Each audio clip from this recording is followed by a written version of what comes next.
Impact Family, impacting the world through healthy family.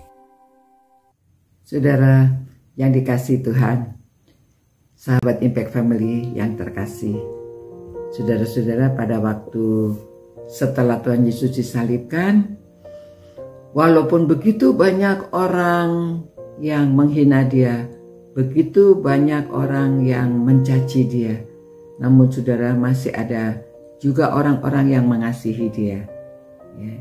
Dia disalibkan.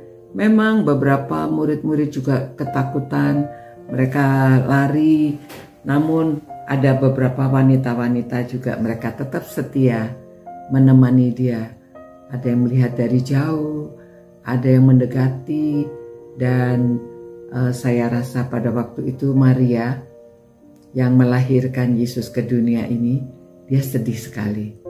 Dia meratapi kematian Tuhan Yesus. Dia di kaki salib menangis. Dia mengenang. Dia mulai ingat ya. Oh, itu sebabnya pada waktu kelahiran Yesus, dia ingat waktu malaikat memberitahu bahwa anak yang akan dilahirkan ini harus diberi nama Yesus. Dia yang akan menyelamatkan umat manusia. Dan dalam hidupnya apa yang dilakukan dia ingat. Ya, 12 tahun pada waktu dia ke Yerusalem, ke Bait Allah, bagaimana dia itu berbincang-bincang dengan para pemuka agama, para ahli Taurat. Orang-orang itu heran melihat dia. Dan di dalam hidupnya Tuhan Yesus setia, ikut melakukan sebagai manusia biasa, hidup bersama dalam keluarga Maria dan Yusuf. Dan dia juga belajar, tentunya dia belajar pertukangan. Dia mengerti bagaimana harus mencari nafkah, bagaimana hidup, melihat orang-orang yang hidupnya menderita. Dia tahu. Itu sebabnya dalam pelayanan Tuhan Yesus dapat memberi perumpamaan. Itu sebabnya di dalam pelayanan dia tahu bahwa para ahli Taurat itu mereka menghafal hukum-hukum yang tertulis di dalam firman Tuhan, tetapi prakteknya mereka tidak sesuai. Mereka tidak ada kasih. Itu sebabnya Tuhan Yesus mengatakan yang terutama, hukum yang terutama adalah mengasihi Allah dengan segenap hati, segenap jiwa, segenap kekuatan, segenap akal budi.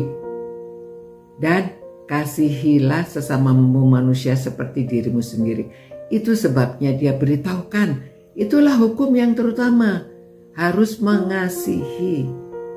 Nah, karena kasihnya dia sudah tunjukkan, kasihnya yang terbesar, yang dilakukan dengan memberikan hidupnya bagi orang manusia yang berdosa.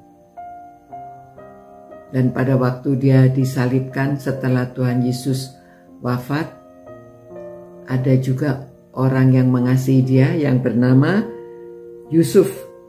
Ia anggota Mahkamah Agama. Ya. Dan seorang yang baik dan benar. Ia tidak setuju dengan keputusan dan tindakan mahkamah itu. Ia berasal dari Arimatea. Itu sebabnya yang dikenal Yusuf dari Arimatea, sebuah kota Yahudi, dan ia menanti-nantikan kerajaan Allah.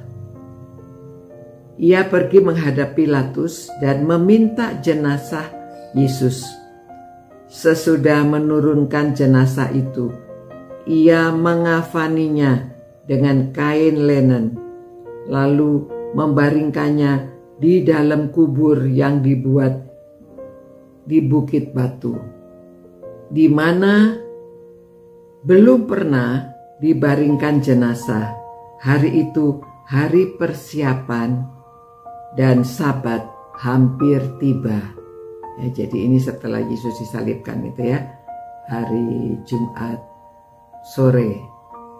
Perempuan-perempuan yang datang bersama Yesus dari Galilea ikut serta dan mereka melihat kubur itu dan bagaimana jenazahnya dibaringkan. setelah pulang mereka menyediakan rempah-rempah dan minyak wangi. Ya, jadi ini orang-orang yang mengasihi dia, mengikuti dia sampai dia dikuburkan pun. Itu orang-orang wanita-wanita yang setia itu tetap melayani Tuhan Yesus. Dan mereka karena sudah hampir hari Sabat, mereka harus pulang dan menyediakan rempah-rempah, mau merempah-rempahi tubuh Yesus. Nah, itu yang biasa dilakukan oleh orang-orang pada zaman itu ya, dirempah-rempahi tubuhnya. Nah, saudara, ini jadi hari ini kita mengenang kematian Tuhan Yesus yang sudah dikuburkan. Ada sebuah lagu yang berjudul O Tannenbaum, lagu rakyat Jerman, ya, bahasa Indonesianya Di Golgota, dari NP nomor 71, yang akan dinyanyikan oleh Ibu Reni dan Ibu Resya. Mari kita dengarkan syairnya yang indah.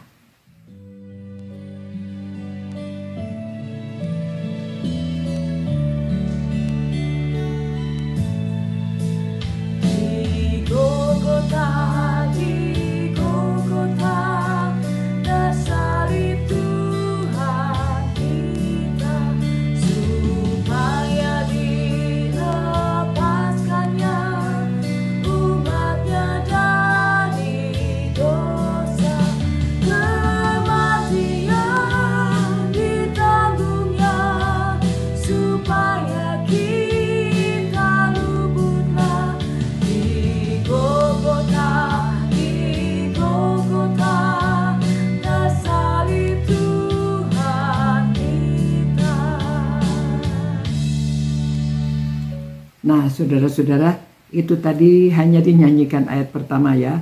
Isinya ini tentang di Golgota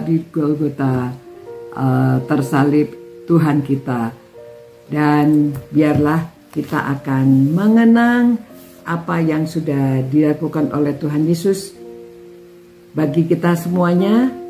Mari kita terus mendengungkan lagu-lagu dalam mengenang kematian Tuhan Yesus ini.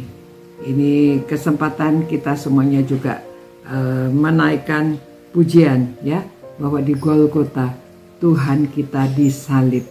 Dan kita, apa yang bisa kita lakukan, biarlah kita lakukan yang terbaik bagi Tuhan kita, menyenangkan hatinya ya, supaya kita hidupnya berkenan kepadanya dan nama Tuhan dimuliakan. Banyak orang yang mau datang kepadanya mengetahui pengorbanan Yesus. Terima kasih Tuhan atas semua kebaikan yang Tuhan lakukan pada kami. Biarlah kami mengenang kehidupan-Mu. Kami mengenang segala sesuatu yang sudah Tuhan lakukan bagi kami. Dan kami mau hidup sesuai dengan panggilan kami. Kami mau hidup patut untuk menyatakan terima kasih kami kepada Tuhan, menjadi seorang yang hidupnya berkenan dan terpuji. Dalam nama Tuhan Yesus kami berdoa. Haleluya. Amin. Demikian saudara-saudara, biarlah nama Tuhan dimuliakan melalui saudara dan saya untuk menunjukkan penghargaan kita, apresiasi kita akan pengorbanan Tuhan Yesus. Terima kasih saudara setia merenungkan firman Tuhan. God bless you. Ciao. Impact Family, impacting the world through healthy family.